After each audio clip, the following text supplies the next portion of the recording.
ബുധഗ്രഹത്തിൻ്റെ രാശിമാറ്റം മൂലം ചില രാശിയിലുള്ള നക്ഷത്രക്കാർക്ക് ഭാഗ്യാനുഭവങ്ങൾ ഉണ്ടാകാനുള്ള സാധ്യതകൾ ഏറെയാണ്. നഷ്ടപ്പെട്ടതിൻ്റെ ഇരട്ടി ഭാഗ്യങ്ങൾ തിരിച്ചു കിട്ടാനുള്ള അവസരങ്ങൾ തേടി വരികയാണ്. ഇത്തരത്തിൽ സമയം അനുകൂലമാകുന്ന ചില നക്ഷത്രക്കാർ ഏതൊക്കെയാണെന്ന് നോക്കാം. ആദ്യം തന്നെ ഇടവം രാശിയിലുള്ള കാർത്തികയുടെ 2 മുതൽ 4 വരെ പാദങ്ങൾ, രോഹിണി, മകയിരം ഇത്രയും നക്ഷത്രക്കാർക്ക് ലോട്ടറി യോഗം വരെ തേടിയെത്താൻ ഭാഗ്യമുള്ള സമയമാണ്.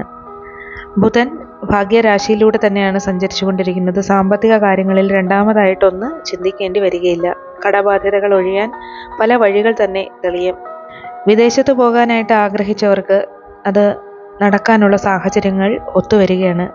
കുടുംബത്തിൽ സമാധാനവും സന്തോഷവും തേടിയെത്തും.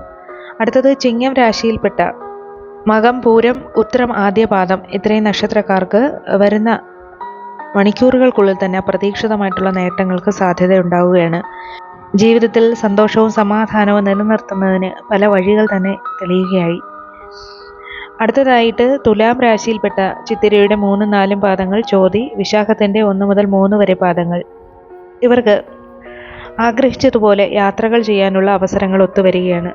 അതുപോലെ തന്നെ ബിസിനസ്സിൽ വളർച്ചയുണ്ടാവുകയും ആഗ്രഹപ്രകാരം തന്നെ പല കാര്യങ്ങളും ആ ഒരു സാധ്യതയിലേക്ക് വരികയും ആഗ്രഹിച്ച വ്യക്തികളുടെ പിന്തുണ ജീവിതത്തിൽ ലഭിക്കുകയും ചെയ്യുന്ന ഒരു അവസരമാണ് വന്നു ചേരുവാൻ പോകുന്നത്. അടുത്തതായി മീനം രാശിയിലെ പൂരോരുട്ടാതി അവസാന പാദം, ഉത്രട്ടാതി, രേവതി ഇത്രയും നക്ഷത്രക്കാർക്കും അനുകൂലമായിട്ടുള്ള സമയമാണ് വന്നു ചേരുവാൻ പോകുന്നത്. പുതിയ ജോലിയിൽ പ്രവേശിക്കുവാനുള്ള സാധ്യതകൾ വരികയാണ്. ജീവിതത്തിൻ്റെ നാനാ മേഖലയിലും അനുകൂലമായിട്ടുള്ള മാറ്റങ്ങൾ വന്നു ചേരാനുള്ള സാധ്യതകളും തെളിയും. ബിസിനസ്സിൽ അപ്രതീക്ഷിതമായിട്ടുള്ള മാറ്റങ്ങൾ, അതുവഴി നേട്ടങ്ങൾ വന്നു ചേരാനുള്ള സമയം അനുകൂലമാവുകയാണ്.